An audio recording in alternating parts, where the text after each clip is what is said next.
جو قرآن مجید میں جگہ جگہ بیان ہوا ہے، اور یہ بات بتائی جا رہی ہے کہ رسول اپنے امیجیٹ ایڈریسیز، ان کے جو براہ راست مخاطبین ہیں، اگر وہ حق کا انکار کر دیں تو ان پر وہ پھر سزا اللہ تعالیٰ کی طرف سے نافذ کرتے ہیں۔ اور اس میں بھی یہ دیکھیے کہ سزا نافذ کرنے والے اللہ تعالیٰ ہیں، رسول اور اس کے ساتھی صرف اعلیٰ جاریہ ہوتے ہیں، یعنی وہ صرف اس کے مینز ہوتے ہیں، اس کے ویپنز ہوتے ہیں۔ اصل میں یہ خدا کی اسکیم ہے، جو خدا جو ہے وہ خود بروئے کار لے کے آتا ہے اپنے رسولوں کے ذریعے سے، اور رسولوں کی زندگی میں لے کے آتا ہے۔ اور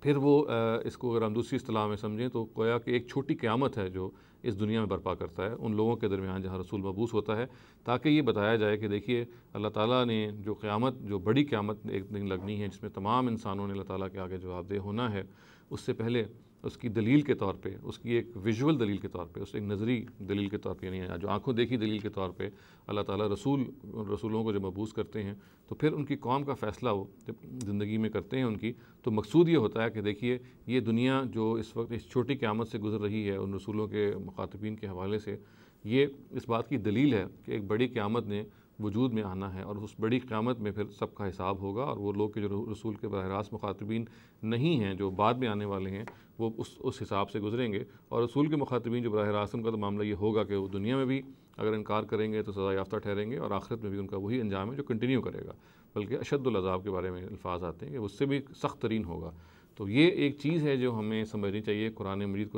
کا مطالعہ کرتے ہوئے، اور خاص طور سے جو مسلمان مبلغین ہیں، مصلحین ہیں، وہ جب ان آیات کو پڑھیں تو ان کو اس کا سیاق و سباق، اس کا کانٹیکسٹ ضرور سامنے رکھنا چاہیے۔ اللہ تعالیٰ جو ہیں وہ بہت صراحتاً اس قانون کو جگہ جگہ بیان کرتے ہیں، اور یہ کہتے ہیں کہ یہ جو قانون ہے کہ وہ لوگ کہ جو حق کا انکار کر دیں، جن کو ہم منکرین حق کہتے ہیں، حق کے ریجیکٹرز ہیں،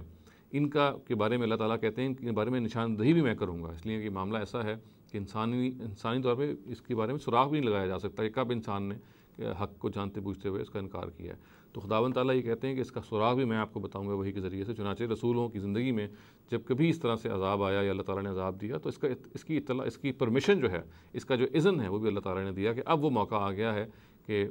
جو برے لوگ ہیں اور جو اچھے لوگ ہیں یہ چھانٹ دیے گئے ہیں، الگ الگ کر دیے گئے ہیں، اور جو ان برے لوگ ہیں جنہوں نے حق کا جانتے بوجھتے ہوئے انکار کیا ہے،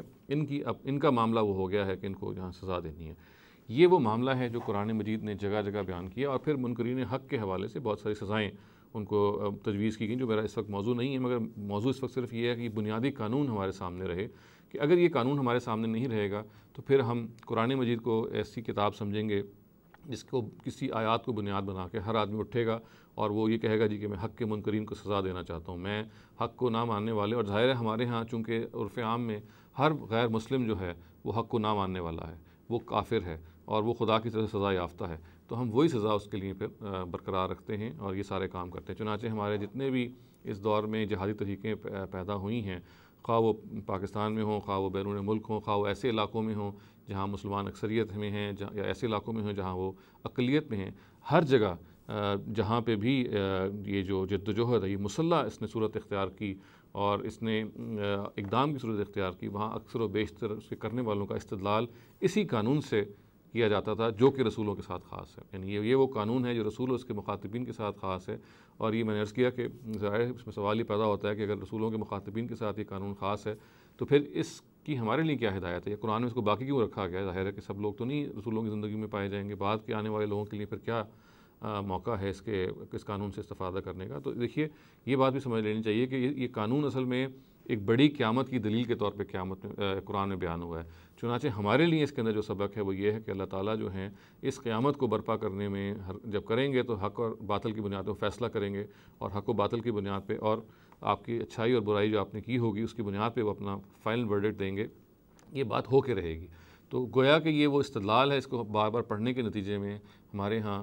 استحضار پیدا ہوگا اس چیز کا، ہم چیز کو ذہن میں رکھیں گے کہ وہ بڑی قیامت جس نے آنا ہے وہ آ کے رہے گی، اور جیسے رسولوں کی زندگی میں اللہ تعالیٰ نے پنشمنٹ کی ان لوگوں کی جنہوں نے حق کا انکار کیا، چنانچہ ہم اگر آج یہاں بیٹھے ہوئے ہیں اور ہمیں ڈھیل مل رہی ہے، اللہ تعالیٰ ہمیں پکڑ نہیں رہے، تو اس سے ہمیں نچنت نہیں ہونا چاہیے، بے خوف نہیں ہونا چاہیے۔ اللہ تعالیٰ پکڑیں گے، ایک ہی مرتبہ پکڑیں گے، اور قیامت میں پھر وہ اپنی میزان لگائیں گے، اور اس کی دلیل یہ ہے کہ دنیا میں بھی وہ میزان لگا چکے ہیں رسولوں کی زندگی میں۔ تو آپ دیکھیے کہ رسولوں کی زندگی میں جو واقعہ ہوتا ہے یہ اصل میں قیامت کی اس پورے کے پورے حساب و کتاب کے حوالے سے ایک دلیل کے طور پہ پیش کیا جاتا ہے۔ اور اگر ہم یہ بات مان لیں کہ اس دنیا میں 313 رسول آئے تھے جیسا کہ ایک روایت کہتی ہے، تو ہم یہ کہہ سکتے ہیں کہ یہ قیامت دنیا میں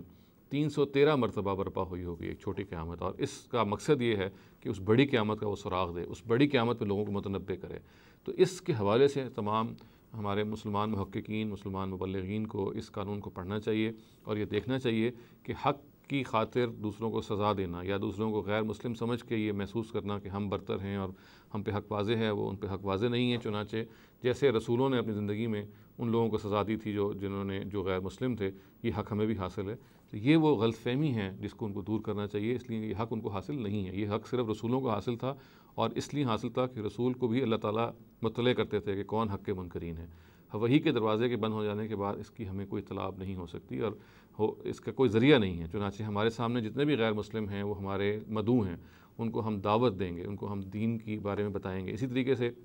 جو مسلمان ہیں اگر وہ بے عمل ہیں، یا مسلمان ہیں اگر وہ